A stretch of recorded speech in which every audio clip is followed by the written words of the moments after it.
18th September, Nego drops that in. OTG, Nego, Dunno, True Sketch. Alright, let me just quickly go in it. It's meant to be a poem, but it sort of sounds like a rap, innit?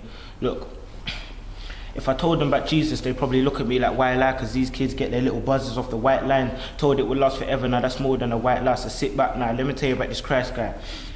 Look, they told me to tell them about my God, so I stand here unashamed like he was kicked in and jabbed, whipped in his back, so much so there was no skin on his back, crucified and then stabbed. They even put a thorny crown as his hat, and even the thief next to him looked at him like, save yourself then if you're the king of this batch. And the crowd kept stepping back, laughing in his face like he ain't coming back. 2,000 years later, Bible's taught once a week, but the pastor feels the need to change the sermon because there's goons at the back of the service. And we don't clap for a purpose, so it convinces others it's best not to get involved. He looks at the flesh and not the soul. See, in that case, I respect the streets more than you, because all the streets seem to do is exercise the truth, while the church puts opinion before we spread out the news. A road guy looks around a talk and sees peace, so I cannot look around a youth and see peace. They told us a man had cut up rocks and delivered them to the people. We stood up and said, what, couldn't he at least put the crack in the shoe? They seem mad at the youths because they're talking about Moses, but we just bad up the truth. There's no rap in the booth, guys get wrapped in the booth. If they knew all made in God's image, then why do we need to act up the truth? I found out my meaning of life and my feeling to write. So Daniel chapter 3 told me which friends to take to the furnace in order to avoid getting burnt by the flames. And 2009 years later,